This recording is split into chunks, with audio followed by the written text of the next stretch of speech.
The story of what happened today actually begins a few days ago on Tuesday, March 7th, 2023. In the morning this past Tuesday, a 42-year-old woman was shot in the head during a domestic dispute in the area of Ocean View on Outrigger Drive. Police were able to identify the suspect as 44-year-old Ronald Kahihikolo. Kahihikolo fled the area before police officers arrived on Tuesday, and we've actually been searching for him island-wide since then. This morning, on Friday, officers received information that Kahihikolo was with a group of people who were operating two different stolen vehicles. One vehicle was a silver Chevy Malibu. The other vehicle was a white Dodge sedan. We also received information that this group of people might be in the area in Kona, Kailua Kona, attempting to get gas for the vehicles. Vice detectives were canvassing the area and they observed a silver Chevy Malibu matching the description given to us by a tipster that was traveling southbound on Kamakaʻeha Avenue, approaching Polani Road. The vehicle, the Chevy Malibu, stopped at Polani Road and detectives were able to approach and identify themselves as police officers. The driver of the Chevy Malibu, who appeared to be a male in his 30s, was instructed to show the officers his hands, but he refused. Instead, he reached for a concealed item inside the vehicle, and the detectives, feeling their lives were in jeopardy, fired their service weapons at the driver, striking him. Very shortly after that, the vehicle crossed Polani Road and drove down an embankment approximately 10 feet before coming to a stop. Detectives were able to quickly follow the vehicle down the embankment, and when they arrived at the vehicle, they observed the driver had injuries and immediately began first aid. Unfortunately, the driver died at the scene. And at this time, we're withholding the name of the driver tonight because we have not confirmed the driver's identity or notified his next of kin. The passenger in the silver Chevy Malibu was 26-year-old Jacqueline Ke'anaaina of Kailua Kona. The passenger suffered minor injuries as a result of the collision and was treated at the scene by Hawaii Fire Department medics. After that, she was arrested for an outstanding warrant. As these events were unfolding on Polani Street, the white Dodge sedan, who was believed to be driven by Kahihikolo, the attempted murder suspect from Tuesday, was seen traveling northbound away from Kailua Kona towards the Waimea area.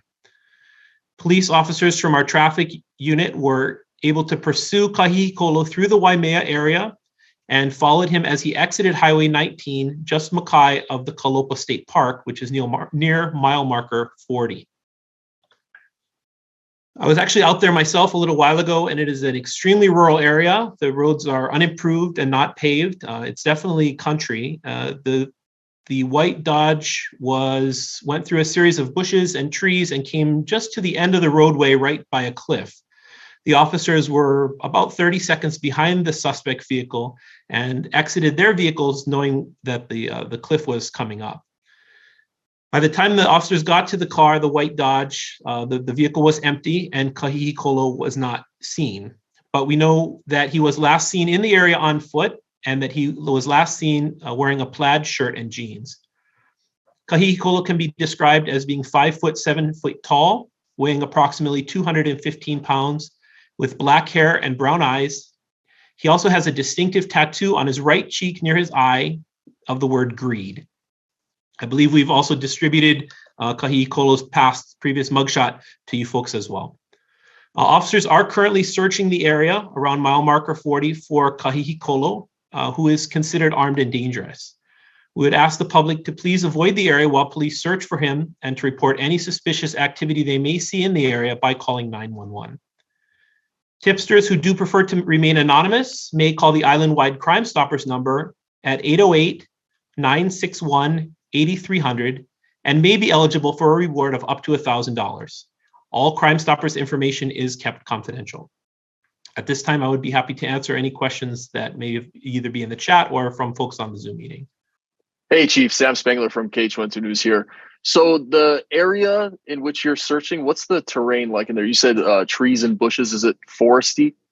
It is. So the area where the suspect vehicle came to a stop was right next to a gulch. The gulch is probably 100 to 200 feet deep in that area, and the walls of the gulch are pretty sheer. And so we have positioned personnel on both sides of the gulch in case the suspect Kaʻū was able to enter the gulch. So we do have that area kind of surrounded.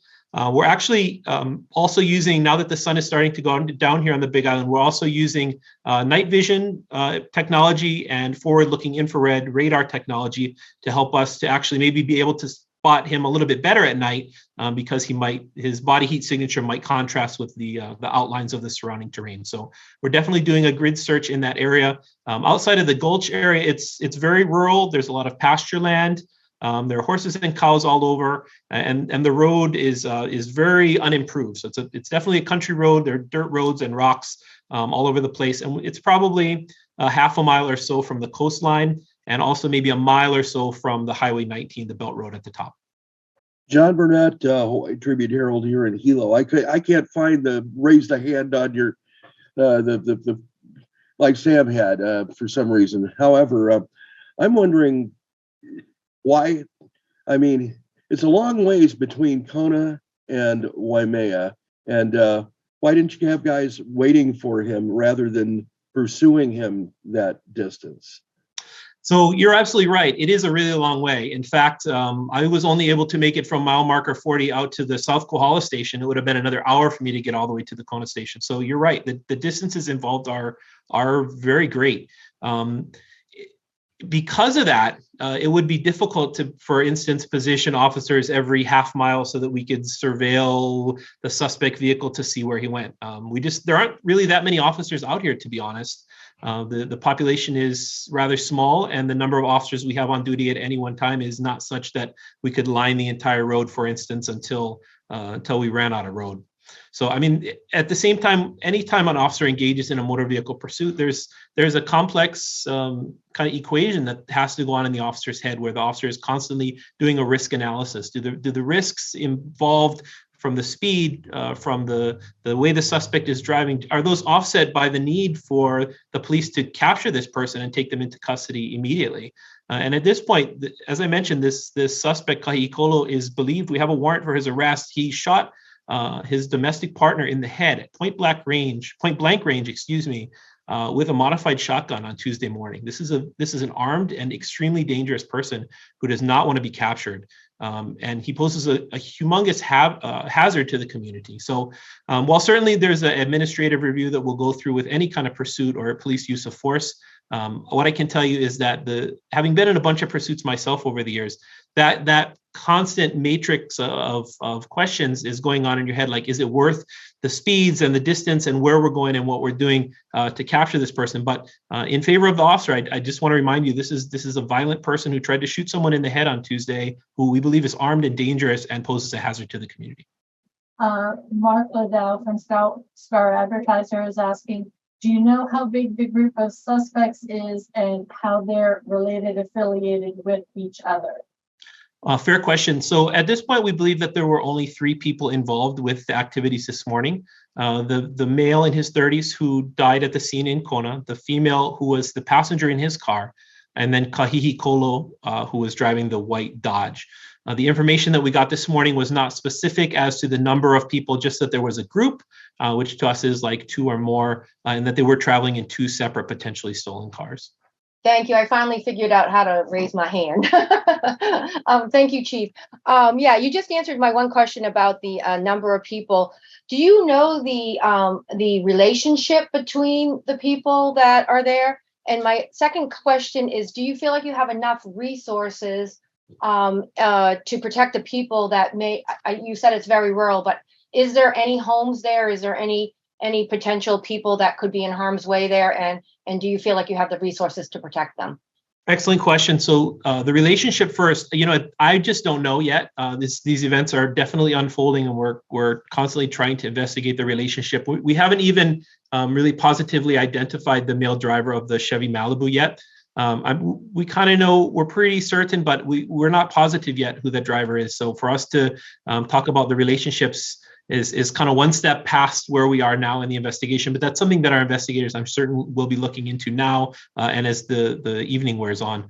With regards to the number of resources we have, we're extremely fortunate in Hawaii to have an amazing relationship with all of our state and federal partners. So we do have personnel from the Department of Land and Natural Resources, the DoCare area, are out assisting officers. We have been able to make contact with homeowners in the area or people in the houses in the area that are affected, and we've made sure we reached out and communicated with them what to do and what we would ask of them, and then we're checking in with them periodically as we go along. The other thing that's been a huge help for us, at least so far, is the Federal Bureau of Investigation reached out real early this afternoon and offered to send some of their resources to the island. So I do know that the FBI does have some boots on the ground and that they're helping us to coordinate searching for the suspect at this time.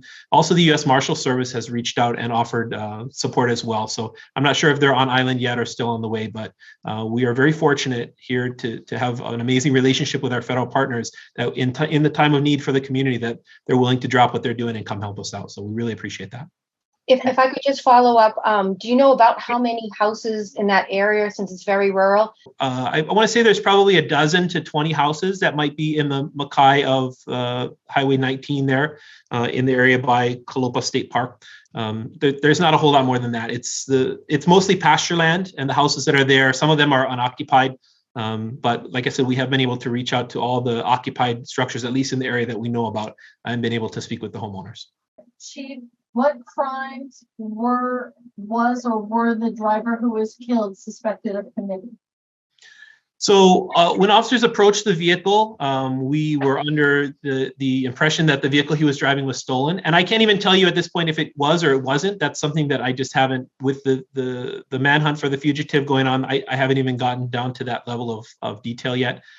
So the officers that approached the vehicle did so, my understanding is, under the impression that the vehicle was stolen, and to talk to the driver and to find out whether the vehicle was stolen or not, and what involvement, if any, he had with this fugitive. That was the other question, if we could verify that the cars in the incident were stolen. Yeah, as of about 5 minutes before this interview, we were actually on the phone out here at the station trying to confirm some of those details, and those details just aren't confirmed yet. So I'm sorry. Gotcha. And now back to you, Tammy.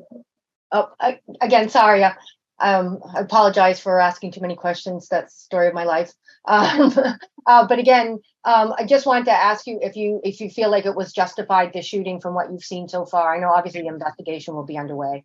Yeah, absolutely. It's extremely difficult for me to offer my opinion, mainly as a department head and with civil service and the protections that the officers have with their bargaining unit, and just as regular citizens. Until we actually get a complete statement and a full investigation occurs, it would really be premature for me to really opine one way or the other, being that ultimately that's kind of my role at the end of this whole process to come up with a determination as to whether or not it was justified or not. So at this point, I really can't offer an opinion aside to just expressing that the officers felt at the time that their lives were in jeopardy, and they felt that was the option available to them to protect themselves and the other members of the community. We do have a question. John Burnett, have you obtained a body-worn camera footage from the shooting of it's all? Great question. So, and I should have mentioned that in my statement. I apologize. So the two officers that were involved at the scene in Kailua Kona were plainclothes vice detectives who are not equipped with body-worn cameras. So at this point, we don't think that there is any body-worn camera footage of the shooting. As to whether or not the body-worn camera footage of the police pursuit, I don't know. I really haven't gotten that far. The people who are in the pursuit are literally still at the scene, very actively searching for the suspect. So that's something that we hopefully will be able to share if it exists in the coming days. Hey, Tom George from KITV4 here. I know you mentioned there's about 12 to 20 homes potentially in the area. I mean, is it safe for them to be in their homes while all of this is going on, or is there a danger that he might gravitate towards that as a place to hide as opposed to in the woods? Yeah, great question. So we are, as I mentioned, now that the sun is down, we actually kind of have an advantage in that we can use technology to really quickly rule in or rule out this gulch area. And then hopefully we can use that to guide our search and clear areas as we move away from there to get those areas, those homes and areas cleared this evening as before people get off to bed. So we can use technology. We have air assets and ground assets to kind of real quickly search wide swaths of area now that the sun is down and those heat signatures pop out a little bit better. Versus in the day, there's a lot of ground cover and there's a lot of, it's a jungle. It's literally a jungle in this ravine area. So if the suspect is there, I would be surprised. We did send our SRT guys up and down, both at the bottom and the top, quite a distance, and they weren't able to find him. But if he's hunkered down in there, we should be able to find him pretty quickly with this air and ground search. And if he's not, then like I said, we can start to gravitate the search in areas away from that and then clear those areas so we can get people back into their homes and feeling a little more secure this evening. Okay, I was wondering if you knew if the suspect had any additional weapons besides his modified shotgun, and if he has any more ammunition. Well, thank you for asking about that, because that's actually something else that I wanted to clarify. When we set on a media release a little bit earlier, we may have used the wrong wording. The media release said that when we recovered the vehicle in Kona at the scene of the officer-involved shooting, that 2 firearms were recovered from the vehicle. That's my fault. I misspoke when we sent that press release. The vehicle itself has been recovered and has been seized as evidence. So until we're able to obtain a search warrant to get into the vehicle, then we'll have a chance to recover those things. At this point, from the outside looking in, we saw what appeared to be 2 firearms in the inside of the vehicle. That's for the officer-involved shooting. Onto the suspect who's at large. At this point, we consider he's armed and dangerous just because of his violent past and what happened on Tuesday. I don't know for sure that he has a gun right now or how much ammunition he might have. We take his actions earlier in the week very seriously and consider that if he is that desperate to get away from us and to avoid justice, that he could very well be armed and dangerous. We just don't know at this point. Were you able to use the county's, either of the county's helicopters for the manhunt prior to sundown? And are those resources available to you? I've been covering police now here for 15 years, and I don't think I've ever known of a police hunt to use them. It's always been, searches for missing people by the fire department. Yep, we absolutely have. HFD was one of the first partners that agreed to join us, and they were flying their helicopter up and down the ravine, helping us to look for the suspect most of the afternoon. So absolutely. While you do that, I did also want to mention, we mentioned it in our press release, but I didn't mention it in the verbal statement this evening. The 2 detectives who were involved today with the shooting, one is a 25-year veteran, one is a 13-year veteran.